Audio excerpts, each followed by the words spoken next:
Hi, welcome to the vlogs. ഇന്ന് നെല്ലിക്ക അച്ചാർ ഇടുക കേട്ടോ. കുറച്ച് നെല്ലിക്ക കഴുകി വെള്ളമൊഴിച്ച് അതിലേക്ക് കുറച്ച് ഉപ്പിട്ട് നെല്ലിക്ക പുഴുങ്ങിയെടുക്കണം കേട്ടോ. ആവശ്യത്തിനുള്ള വെള്ളമൊഴിച്ച് പുഴുങ്ങിയെടുക്കണം. ആവിയിൽ വേവിച്ചെടുത്തും ചെയ്യാറുണ്ട്. ഇത് ഞാൻ പുഴുങ്ങി അടർത്തിയെടുത്തതാണ് കേട്ടോ. ഇനി അതിലേക്ക് ആവശ്യമുള്ള വെളുത്തുള്ളി തൊലി കളഞ്ഞ് അരിഞ്ഞെടുത്തതാണ് കേട്ടോ. ഇനി അതിലേക്ക് ആവശ്യമുള്ള ഉലുവ ഒരു 1.5 ടേബിൾ സ്പൂണോളം ഉലുവ വറുത്തെടുക്കുന്നുണ്ട്. ഇനി അതിലേക്ക് കുറച്ച് കടുക് കൂടെ ഇട്ട് ചൂടാക്കി രണ്ടും കൂടെ നന്നായി പൊടിച്ചെടുക്കണം കേട്ടോ. കടുക് ചെറുതായി ചൂടായാൽ മതി. ഇനി അത് നന്നായി പൊടിച്ചെടുക്കണം. ഇനി ഒരു പാത്രത്തിലേക്ക് നല്ലെണ്ണ ഒഴിച്ചു കൊടുക്കുക കേട്ടോ. എള്ളെണ്ണ എന്നൊക്കെ പറയില്ലേ, നല്ലെണ്ണ ഒഴിച്ചെടുക്കുക. ഇനി അത് ചൂടായി വരുമ്പോൾ അതിലേക്ക് കടുക് ഇട്ട് കൊടുക്കുക. അത് ചൂടായി വരുമ്പോൾ കടുക് ഇട്ട് കൊടുക്കുക. കടുക് ഇത്തിരി കൂടുതൽ ഇടാം കേട്ടോ. അത് പൊട്ടി വരണം, നന്നായി പൊട്ടി വരട്ടെ. അത് പൊട്ടി വരുമ്പോൾ അതിലേക്ക്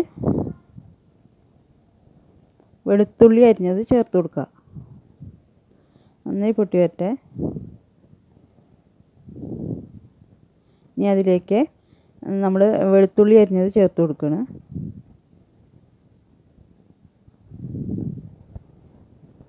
വെളുത്തുള്ളി നന്നായി ഫ്രൈ ആവേണ്ട ആവശ്യമൊന്നുമില്ല. അതിൻ്റെ വെള്ളാംശമൊക്കെ ഒന്ന് വലിഞ്ഞ് കിട്ടിയാൽ മതി. എന്നാൽ ബ്രൗൺ കളർ ആവേണ്ട ആവശ്യമില്ല കേട്ടോ. ചിലവരൊക്കെ അതിൽ പച്ചമുളക് ഇഞ്ചിയൊക്കെ ചേർക്കാറുണ്ട്.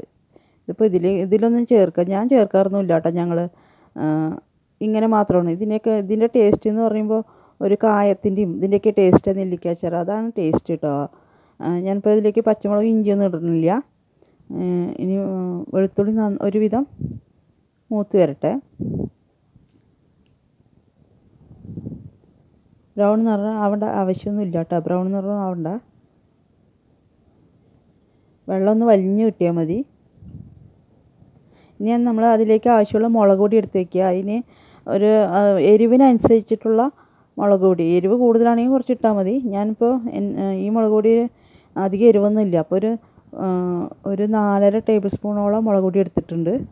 അപ്പോൾ അത് നമ്മൾ അതിലേക്ക് ഇട്ട് കൊടുക്കുക. ഗ്യാസ് സിമ്മിൽ വെച്ചിട്ട് വേണം കേട്ടോ ഇട്ട് കൊടുക്കാൻ. ഗ്യാസ് സിമ്മിൽ വെച്ചിട്ട് വേണം ഇട്ട് കൊടുക്കുക, അല്ലെങ്കിൽ പൊടി പെട്ടെന്ന് കരിഞ്ഞു പോകും.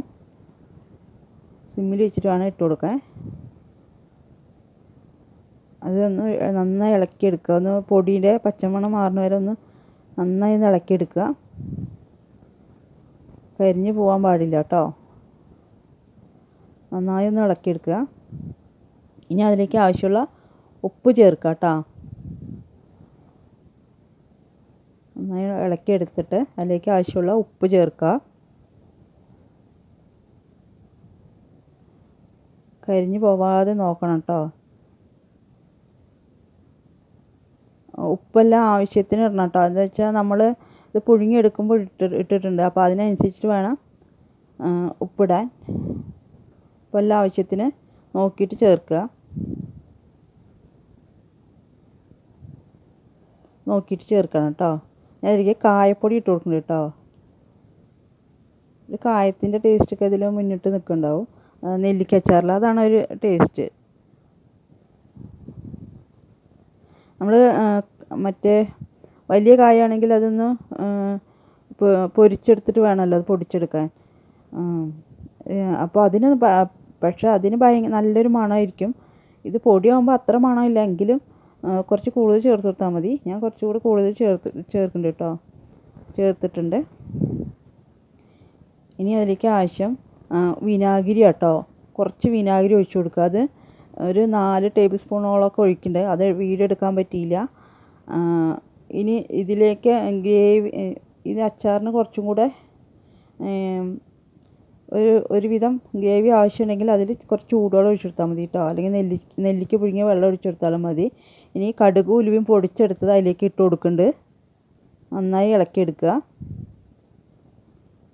നന്നായി ഇളക്കിയെടുക്കുക കേട്ടോ. നമ്മുടെ ആവശ്യത്തിന് വേണമെങ്കിൽ നെല്ലിക്ക പുഴുങ്ങിയ വെള്ളം അല്ലെങ്കിൽ ചൂടുവെള്ളം ഒഴിച്ച് കൊടുക്കുക കേട്ടോ. ഇത് നെല്ലിക്കയിലിട്ട് നന്നായി ഇളക്കിയെടുക്കുക. ഉപ്പെല്ലാം ആവശ്യത്തിന് ഉണ്ടോ എന്ന് നോക്കുക. ഇത് പുറത്ത് വെച്ചാലും നാശമൊന്നും ആവില്ല കേട്ടോ. അതുപോലെ വിനാഗിരി ആയാലും നമ്മുടെ ആവശ്യത്തിന് ഒഴിച്ച് കൊടുക്കണം. ഒരുപാട് ഓവറാവാനും പാടില്ല. നല്ല ടേസ്റ്റുള്ള അച്ചാറാട്ടോ ഇത്. നെല്ലിക്കയൊക്കെ പുഴുങ്ങിയെടുക്കുമ്പോൾ ഉപ്പിട്ട കാരണം ഉണ്ടാക്കിയ ഉടൻ തന്നെ കഴിക്കാം. അതിൽ ഉപ്പ് നന്നായി പിടിച്ചിട്ടുണ്ടാവും. ഇത് 2 ദിവസം കഴിയേണ്ട ആവശ്യമൊന്നുമില്ല കേട്ടോ. നല്ല ടേസ്റ്റുള്ള അച്ചാറാണ്. ഇനി അത് ഒരു ചില്ലുകുപ്പിയിലാക്കി അച്ചാർ എടുത്ത് വെക്കുക കേട്ടോ. എല്ലാ വീഡിയോ ഇഷ്ടമായി ലൈക്ക് ചെയ്യണേ, ഷെയർ ചെയ്യണേ.